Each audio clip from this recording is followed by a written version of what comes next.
Breaking news for Tuesday, 14th October 2025. If you're receiving pension credit, universal credit, or employment and support allowance, your bank account is being monitored right now in ways it never has been before.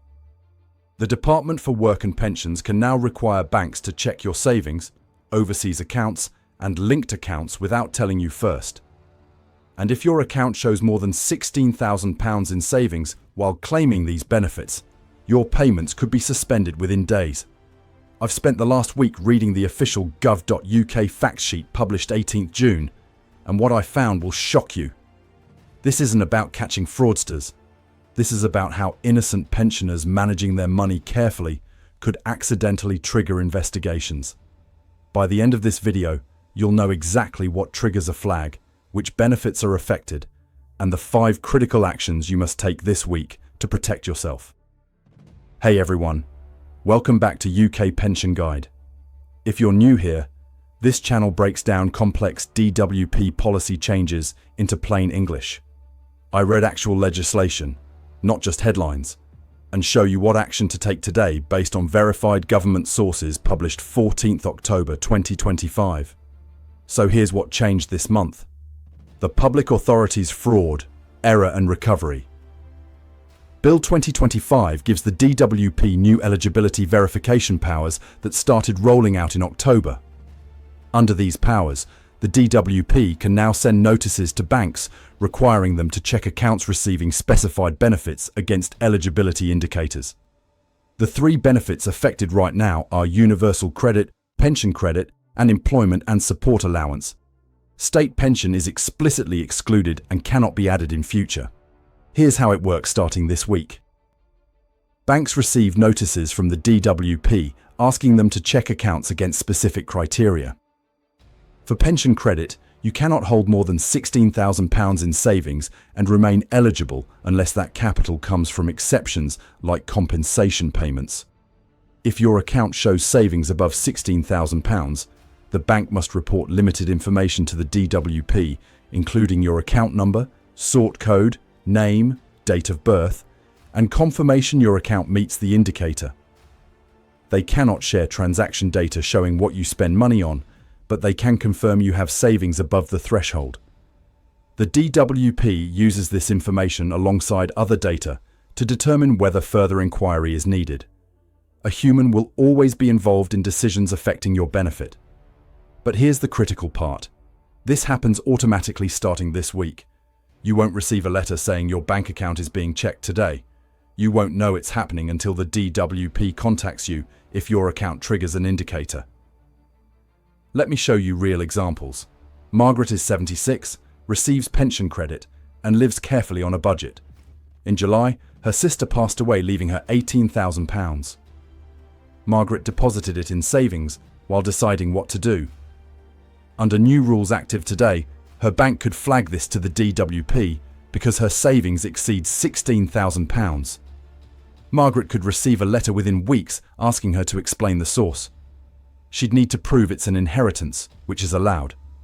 But for weeks while the DWP investigates, Margaret will worry constantly that her pension credit will stop. David is 72, receives universal credit, and helped his daughter by letting her use his account temporarily to receive £15,000 from selling her car because her account was frozen. Starting this week, his bank could flag this because his balance suddenly jumped. The DWP could contact David asking why his savings increased. He'd need to explain it's his daughter's money passing through temporarily. Weeks of stress for an innocent transaction. Susan is 68, receives pension credit, and spent 3 months visiting family in Spain from June through August. She didn't report this because she didn't realize she needed to. Under pension credit rules, if you're abroad more than 4 weeks, eligibility can be affected. When the DWP cross-references her claim with border control records starting this month, they could identify she was abroad 12 weeks. Susan could receive a letter stating her pension credit is under review. She hadn't committed fraud. She simply didn't understand the rules. Here's what you must understand today. The official gov.uk fact sheet states between 50,000 and 100,000 overpayments will be identified annually once fully rolled out. The DWP expects to save £940 million over 5 years. That means thousands of benefit claims will be flagged, investigated, and potentially suspended every single month throughout 2025 and beyond.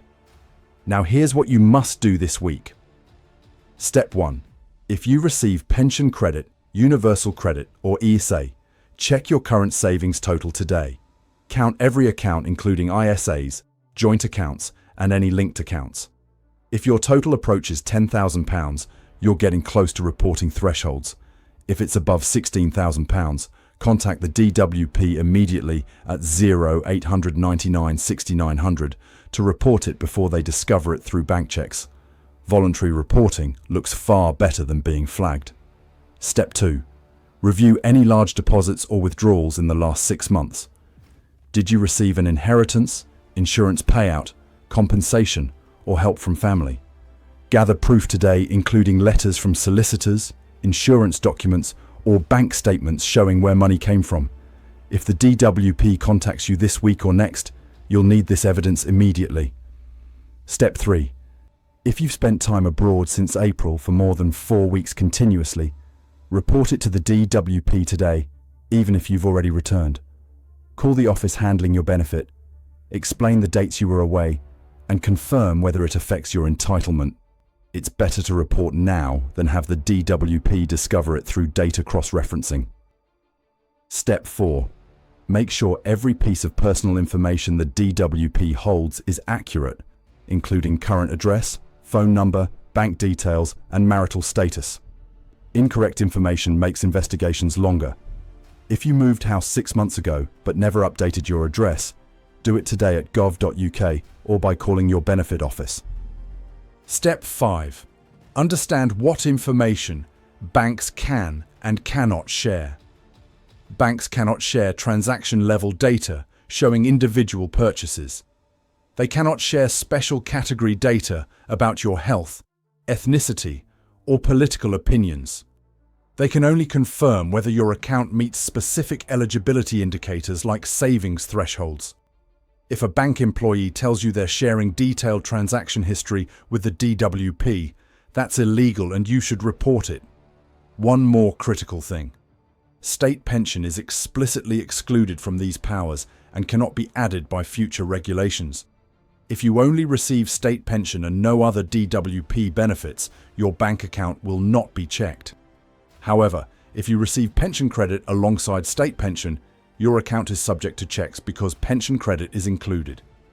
The DWP committed to gradual rollout using a test and learn approach starting October. The system is being tested right now this week on real accounts. There will be independent oversight with annual reports to Parliament. A code of practice must be introduced before notices are issued widely. But make no mistake, this is happening now starting this week, not in 6 months. So here's my urgent question for you today. Are you receiving pension credit, universal credit, or ESA right now? Do you have savings approaching £10,000 or above? Have you been abroad for more than 4 weeks this year without reporting it? Drop a comment below. If this video helped you understand what's happening with these new bank checks starting today, hit that like button right now. Subscribe and turn on notifications because as this rolls out over coming weeks, I'll cover every development the day it's announced. Thanks for watching, and I'll see you in the next video.